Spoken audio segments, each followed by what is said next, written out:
నమస్కారాలండి. ఈరోజు ఇది మంచి ప్రభుత్వం ఎందుకంటే అని వివరించడానికి ప్రతి ఇంటికి పోయి వివరించమని యాక్చువల్గా అధికారులని ప్రజాప్రతినిధులకు యాక్చువల్గా ముఖ్యమంత్రి గారు దిశానిర్దేశం ఇచ్చారు.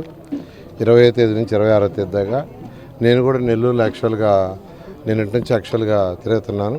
ఈరోజు రైల్వే ట్రాక్ పక్కన 52వ డివిజన్లో రైల్వే ట్రాక్ పక్కన ఉండే మొదటి వీధి, అది 20 బూత్ 21 బూత్లో యాక్చువల్గా తిరగడం జరిగింది. ఇక్కడ ఉన్న వాళ్ళందరూ చాలా పేదలు, నిరుపేదలు, ఎక్కువ మంది ఆటో ప్లంబర్సు లేదా చిన్న చిన్న పనులు చేసుకునే వాళ్ళు ఉన్నారు. వీళ్ళందరూ ఎలక్షన్కి వచ్చినప్పుడు ఈ మెయిన్ రోడ్లో తిరిగాను కానీ లోపల రోడ్లో తిరగలేదు. అందుకని వాళ్ళు ప్రత్యేకంగా నేను ఎలక్షన్ అప్పుడు ఏ వీధిలో అయితే తిరగలేదు, ఏ ప్రజలను అయితే కలవలేదు, అక్కడికి యాక్చువల్గా వాళ్ళు పోవటం మాట్లాడడం జరిగింది.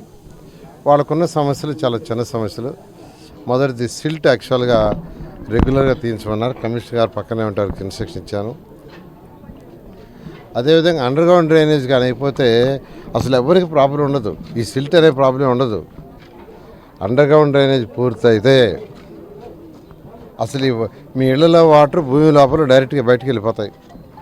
అసలు ఈ కాలువలు, డ్రైన్స్, ఈ వర్షం వచ్చినప్పుడు వీటి అవసరం. ఇంకా సిల్ట్ తీయటాలు ఇవన్నీ ఉండవు. అందుకే 2014-19 దాకా 5,050 కోట్లతో అండర్ గ్రౌండ్ డ్రైనేజీ శాంక్షన్ చేసాం. అదేవిధంగా డ్రింకింగ్ వాటర్ సంఘం బ్యారేజ్ చేసి ఇప్పుడే చూస్తే బ్లూ లైన్లన్నీ పైకి వచ్చిండే, అక్కడ కూడా చూశాను. అంటే వాటి కనెక్షన్ కూడా ఇవ్వలే గత ప్రభుత్వం.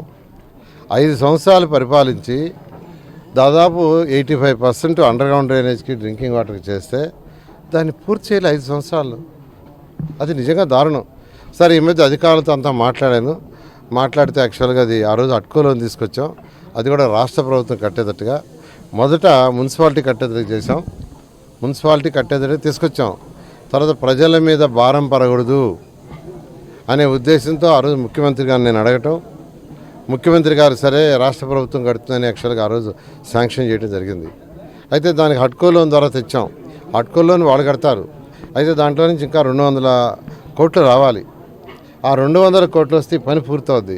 ఆ 200 కోట్లు ఎందుకు రాలేదంటే తీసుకోవాలా, ఆ 200 కోట్లు తీసుకొని ఉంటే ఈ పని పూర్తయిండేది. అది కట్టేది రాష్ట్ర ప్రభుత్వం. మున్సిపాలిటీ ఈరోజు ఏమైపోయింది, ఖజానా ఖాళీ, ఖజానాలో పైసా లేదు. ముఖ్యమంత్రి గారు ఈరోజు దీనికి ఇవ్వాలన్నా అక్కడ డబ్బులు లేవు. మున్సిపల్ డబ్బులే మీరు కట్టిన ట్యాక్సులు, తర్వాత ఇంటి పన్ను కావచ్చు, లేదా నీటి పన్ను కావచ్చు, లేదా బిల్డింగ్ అప్రూవల్ కావచ్చు, లేఅవుట్ అప్రూవల్ కావచ్చు, దాదాపు 3,600 కోట్లు ఈరోజు సిఎఫ్ఆర్ఎంఎస్లోకి పోయి దాన్ని వాడేశారు జగన్మోహన్ రెడ్డి గారు. దేనికి వాడారో కూడా లెక్కలు లేవు. కాబట్టి ఈరోజు ముఖ్యమంత్రి గారు ఇవ్వాలన్నా ఇమీడియట్గా లేదు. ఇది ఇట్టే కంటిన్యూ అయితే మరొక 2 సంవత్సరాలు మినిమం పడుతుంది. కానీ దీన్ని చేయాలనే ఉద్దేశంతో ఈరోజు నాకున్న అనేక శాఖలు ఉన్నాయి, వాళ్ళందరితో యాక్చువల్గా మాట్లాడుతున్నాను. తర్వాత కన్సర్న్ వాళ్ళు ఎవరైతే చేశారో వాళ్ళతో కూడా ఈ వర్క్ చేస్తున్నారో వాళ్ళతో కూడా ఎల్ఎన్టీ కావచ్చు, తర్వాత వచ్చి మెగా కావచ్చు, వాళ్ళతో కూడా మాట్లాడాను. మీరు వర్క్ స్టార్ట్ చేయండి, ఏదో ఒక విధంగా మేము అడ్జస్ట్ చేస్తామని ఇంటర్నల్ డిపార్ట్మెంట్ ద్వారా అడ్జస్ట్ చేసిన తర్వాత రాష్ట్ర ప్రభుత్వం ఇచ్చినప్పుడు చేస్తామని చెప్పాను. దానికి ఒప్పుకున్నారు. నిన్నే యాక్చువల్గా అర్బన్ అథారిటీ నుంచి 15 కోట్లు, అర్బన్ అథారిటీ నుంచి 15 కోట్ల రూపాయలు యాక్చువల్గా ఆ యొక్క వాళ్ళకి ట్రాన్స్ఫర్ చేయడం జరిగింది, ఎల్ఎన్టీ వాళ్ళకి. అదేవిధంగా డ్రింకింగ్ వాటర్ సంబంధించి కూడా మరొక 3 కోట్లు వాళ్ళకి ట్రాన్స్ఫర్ చేయమన్నాను. అది ముఖ్యమంత్రి గారు కూడా చెప్పాను. ముఖ్యమంత్రి గారు ఫస్ట్ మీరు ఇంటర్నల్గా అడ్జస్ట్ చేసుకోండి, తర్వాత ఖజానా కొద్దిగా వచ్చిన తర్వాత ఆ అమౌంట్ని ఇస్తామని వారి దగ్గర మాట తీసుకుని యాక్చువల్గా ఆ విధంగా ఇంటర్నల్గా చేసుకోవచ్చు, ఇబ్బంది లేదు. ప్రజలకి ఇబ్బంది కాకుండా ఉండటానికి ఒక అకౌంట్లో కాబట్టి ఇంకొక అకౌంట్లో మనీ ఉంటే దాన్ని ఇంటర్నల్ అడ్జస్ట్మెంట్ చేసి అది చేశాను. ఈ విధంగా ఈరోజు ఖజానా ఖాళీ, డబ్బులు లేవు. మీరు కట్టిన ట్యాక్స్లే 3,600 రూపాయలు ఆయన ఖర్చు పెట్టేశాడు, డైవర్ట్ చేశాడు. కేంద్ర ప్రభుత్వం 474 కోట్లు యాక్చువల్గా 15th ఫైనాన్స్కి ఇచ్చి మున్సిపాలిటీకి ఇవ్వమంటే అది కూడా ఖర్చు పెట్టాడు. అయితే మన ముఖ్యమంత్రి గారిని అడిగితే ఆ 474 కోట్లు మున్సిపాలిటీస్కి ఇచ్చారు. ఇక్కడ పద్ధతి ఏంటంటే కేంద్ర ప్రభుత్వం మున్సిపాలిటీస్కి ఇచ్చింది ఫస్ట్ రాష్ట్ర ప్రభుత్వకి ఇస్తుంది, దాన్ని మున్సిపాలిటీకి డైవర్ట్ చేసి రెండో ఇన్స్టాల్మెంట్ ఇస్తారు. ఇప్పుడు 300 కోట్లు నిన్నే వచ్చినాయి, మన శుక్రవారం రోజు మళ్ళీ 300 కోట్లు ఇచ్చినాయి. ఎందుకంటే 474 మున్సిపాలిటీస్కి ఇచ్చారు కాబట్టి జగన్మోహన్ రెడ్డి ఇష్టం వచ్చినట్టు వాడేసిన 474 కోట్లు ముఖ్యమంత్రి గారు ఖజానా నుంచి అడ్జస్ట్ చేసి ఇచ్చారు. దాంతో కేంద్రం వల్ల 300 కోట్లు మన శుక్రవారం ఇచ్చింది. ఈ 475 ప్లస్ 300 కోట్లు కలిసి అందులో 75% కానీ ఖర్చు పెడితే ఇమీడియట్గా కేంద్రం 500 ఇస్తుంది. ఈవెన్ 15th ఫైనాన్స్ మన హక్కు, రాజ్యాంగంగా వచ్చినాక అవన్నీ కేంద్ర ప్రభుత్వం ఇవ్వాలా. అయితే కండిషన్స్ ప్రకారం ఉంటుంది. 75% కూడా మరొక 20 రోజుల్లో, అంటే అక్టోబర్ 20వ తేదీకి ఆ ప్రాంతానికి ఖర్చు పెట్టేసేసి అక్టోబర్ నెలాఖరాక మళ్ళీ 500 కోట్లు కూడా తీసుకొస్తాను. ఈ విధంగా స్థానిక సంస్థలు, మున్సిపాలిటీస్, అదేవిధంగా పంచాయతీ మంత్రి గారు కూడా చేస్తున్నారు. కేంద్ర ప్రభుత్వం ఇచ్చినవి కూడా వాడలేని దరిద్ర ప్రభుత్వం వైఎస్ఆర్సీపీ. దానికి నిజంగా 15th ఫైనాన్స్కి మ్యాచింగ్ ఉండవు. మ్యాచింగ్ ఏముంటాయంటే అమృత కట్టుకుంటుంది మనం చేసుకోవడానికి, మన దగ్గర ఇంటర్నలే. అలాంటి ప్రభుత్వం అది.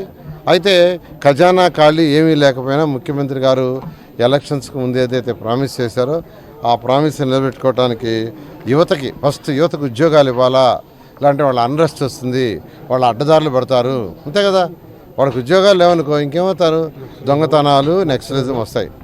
అందుకని ఫస్ట్ ఈ రాష్ట్రంలో ఉద్యోగాలు ఇవ్వాలని 16,437 పోస్టులతో మెగా డిఎస్పీని అనౌన్స్ చేశారు.